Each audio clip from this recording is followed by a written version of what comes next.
Babur Nama, or Memoirs of Babur, is considered a novel, a journal, a historic document. Whatever it may be, it is the remarkable story of Zahir-ud-din Muhammad Babur, a descendant of the Mongol conqueror Genghis Khan and the Turkic conqueror Tamerlane. And more importantly, Babur was the founder of the Mughal Empire. Yes, this is a 500-year-old journal, originally written in Turkic Chagatai, a language that is now extinct. It has since been translated into dozens of languages. Babur Nama is one of the earliest examples of autobiographies in the world. In fact, it is one of the finest ever written. It presents a precise and vivid picture of late medieval life in Central Asia and the Indian subcontinent. It is the true story of an impoverished yet highly educated king who, against all odds, establishes one of the greatest dynasties the world had ever seen. Welcome to a Caspian Report review by me, Shirvan. In the month of Ramadan of the year 899, and in the 12th year of my age, I became the ruler in the country of Fergana. That is how Babur begins his chronicle, and it shows just how remarkable the text is written.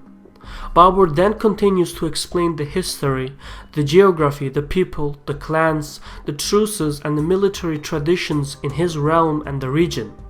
Very early on, it becomes clear that Babur is a highly educated person. He is very observant and very attentive to detail. He continues to explain that he inherited the throne after his father's death, and that right away his uncles and neighboring countries started to plot to overthrow him and seize his holdings and territories. He describes that his long-term position is insecure. Back then, life was hard. There was constant war, and the young king did not know who could be trusted and who could poison his cup or stab him in his sleep. For Babur, life was uncertain, so very early on it becomes clear that he needs to consolidate his position by a grand gesture. Much like Mehmet the Conqueror, the young Ottoman Sultan who conquered Constantinople to prove his legitimacy, Babur too believes he must prove his legitimacy and sets out to conquer Samarkand, the greatest and most prestigious city in the Eastern Islamic world. At the age of 15, he takes advantage of the civil war that rages throughout the region and besieges Samarkand. The siege lasts for 7 months. A large portion of his army deserts, and Babur falls seriously ill. Despite these setbacks, Babur emerges victorious. The great city of Samarkand is now part of his realm.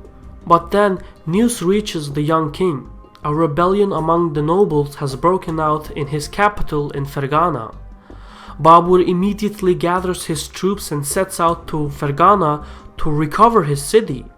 But in doing so, he loses both Fergana as well as Samarkand to rival princes. In the next few years, Babur tries to retake both cities, and even though he wins some battles, he loses both wars. This becomes a turning point in the life of Babur. He had become a king without a country, a king in exile. The next few years, Babur and a handful of loyal followers wandered the mountains of Central Asia and took refuge with hill tribes, friends, and peasants. In his journal, Babur describes in precise detail the landscapes they passed through, the plants, the animals, the cities, and the clans they came across. He also describes the humiliation he felt as one by one his friends and soldiers abandoned him. Babur writes, "During my stay in Tashkent, I endured much poverty and humiliation. I had no country or hope of one. Most of my retainers dispersed. Those who remained were unable to move about with me because of their destitution." He then continues, "This uncertainty and want of house and home drove me at last to despair. I thought it'd be better to go off by myself than live in such misery. Better to go as far as my feet can carry me than for others to see me in such poverty and humiliation. Having settled on going to China, I resolved to head off on my own. From childhood up, I had wished to visit China, but had not been able to manage it because of the responsibilities of ruling and other obligations. Now sovereignty itself was gone, and my mother, for her part, was reunited with her stepmother and her younger brother. The hindrances to my journey had been removed, and my anxiety for my mother was dispelled. So Babur sets out on an adventure to China, but in his travels he receives an invitation from a Punjabi ruler, and since that portion of land used to be part of the Timurid Empire, Babur, being a descendant of Tamerlane, felt this was his legacy. And so he sets out to establish a new kingdom in the Indian subcontinent. And as history shows, he succeeded. In part, the journal is a historical documentation, but it also reads like a novel and an autobiography. However, unlike most novels and journals from those times, Babur is brutally honest. He is forthright about himself. He acknowledges his weaknesses, uncertainties, and even questions his own actions and morality. Babur writes about his shyness towards his wife when he was wed at a young age. He talks about his inner demons, like his fondness for alcohol, even though he was a Muslim. He even writes about his homosexual feelings. For example, during this time, there was a boy from Camp Market named Baburi. Even his name was amazingly appropriate. I developed a strange inclination for him. Rather, I made myself miserable over him. Before this experience, I had never felt a desire for anyone, nor did I listen to talk of love and affection or speak of such things. Babur then continues, "Occasionally Baburi came to me, but I was so bashful that I could not look him in the face, much less converse with him. In my excitement and agitation, I could not thank him for coming, much less complain of his leaving." It is this kind of uncompromising honesty and remarkable writing that makes the book so great and unique. Even though it was written 5 centuries ago, Babur is still very much a relatable person.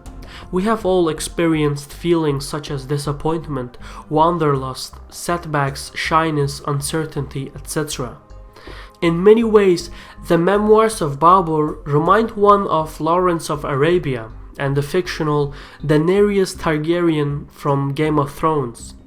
Like Lawrence, Babur is highly educated. He is a determined leader and a distinguished soldier with bisexual or homosexual feelings. And like Daenerys, Babur is a king of great lineage, but he is also a king without a country, a king in wanderlust and in search of a new homeland. Interspersed in the text are illustrations. Some depict Babur's military sieges and battles, some depict the landscapes, the rivers, the animals, and the plants that Babur encountered in his travels. Other illustrations portray the cultures of various cities. The illustrations alone are a testament to the Timurid traditions of miniatures, which are among the greatest artistic achievements of the Islamic world in the 15th and 16th centuries. The combination of history with excellent writing and beautiful illustrations makes Babur Nama a true timeless classic. It should be noted that unlike most books, this novel should not be read page by page. Instead, it should be read chapter by chapter. This helps to keep things in context. It is not an easy book to read, but one that is unique and recommendable. This was a book review for Caspian Report by me, Shirvan. Thank you for watching, take care and so on.